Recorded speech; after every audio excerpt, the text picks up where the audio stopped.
Thanks అండి. ఇది ఇక్కడ ఫస్ట్ రావడానికి కారణం విజయ్. సో విజయ్ నేనే ఒక రూమ్లో రెంట్ కట్టకుండా బతుకుతుండే. నా ఫ్రెండ్ అని వీడు వచ్చిండు. సో వీడికి కూడా వాడే రెంట్ కడుతుండే. సరే మేమిద్దరు ఉన్నప్పుడు మా కొంచెం ఇబ్బందిగా ఉందని అనుదీప్ మా కూడా వచ్చిండు. మా ముగ్గురికి ఒకటి రెంట్ కట్టిండు పాపం. సో ఇప్పుడు మేమంతా ఫ్రెండ్స్గా అందరూ డైరెక్టర్లు అయ్యి ఇక మావాడు డైరెక్టర్ అవుతున్నాడు. సో చాలా హ్యాపీ. దాంట్లో మా విష్ణుమా ఉన్నాడు, దర్శి అన్న ఉన్నాడు, సో ప్రసాద్ వేరా అండ్ రాగ్మయూర్, నలుగురు నాకు నచ్చిన ఆర్టిస్టులు. ఇంతమంది కమెడియన్స్ అందరినీ కలిపి ఒక చోట పెట్టి చేయడం చాలా హ్యాపీగా ఉంది. అంటే నేను ఎప్పుడైనా ప్రీ రిలీజ్కి వెళ్ళి నేను అనుదీప్ కలిసి వెళ్ళిన ఫస్ట్ ప్రీ రిలీజ్ ఆయి సినిమా బన్నీవాసనదే. అది వర్కౌట్ అయింది, ఇది కూడా వర్కౌట్ అవ్వాలి. సో ఆ సెంటిమెంట్ని బ్రేక్ చేయకుండా విజయ్ ప్లీజ్ కొంచెం టేక్ కేర్. మొత్తం అయిపోయింది.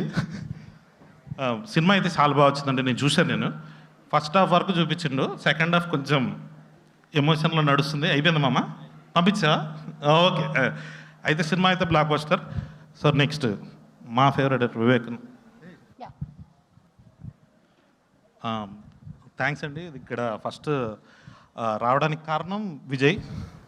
సో విజయ్ నేనే ఒక రూమ్లో రెంట్ కట్టకుండా బతుకుతుండే. నా ఫ్రెండ్ అని వీడు వచ్చిండు. సో వీడికి కూడా వాడే రెంట్ కడుతుండే. సరే మేమిద్దరు ఉన్నప్పుడు మా కొంచెం ఇబ్బందిగా ఉందని అనుదీప్ మా కూడా వచ్చిండు. మా ముగ్గురికి ఒకటి రెంట్ కట్టిండు పాపం. సో ఇప్పుడు మేమంతా ఫ్రెండ్స్గా అందరూ డైరెక్టర్లు అయ్యి ఇక మావాడు డైరెక్టర్ అవుతున్నాడు. సో చాలా హ్యాపీ.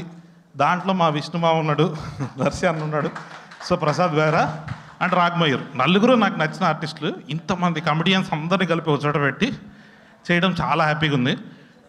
అంటే నేను ఎప్పుడైనా ప్రీ రిలీజ్కి వెళ్ళి నేను అనుదీప్ కలిసి వెళ్ళిన ఫస్ట్ ప్రీ రిలీజ్ ఆయి సినిమా బన్నీవాసనదే. అది వర్కౌట్ అయింది, ఇది కూడా వర్కౌట్ అవ్వాలి.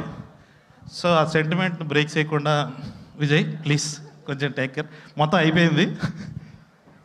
సినిమా అయితే చాలా బాగా వచ్చిందండి. నేను చూశాను. నేను ఫస్ట్ హాఫ్ వరకు చూపించిండు, సెకండ్ హాఫ్ కొంచెం ఎమోషన్లో నడుస్తుంది. అయిపోయింది మామ, పంపించా? ఓకే. అయితే సినిమా అయితే బ్లాక్ బస్టర్. సో నెక్స్ట్ మా ఫేవరెట్ వివేక్.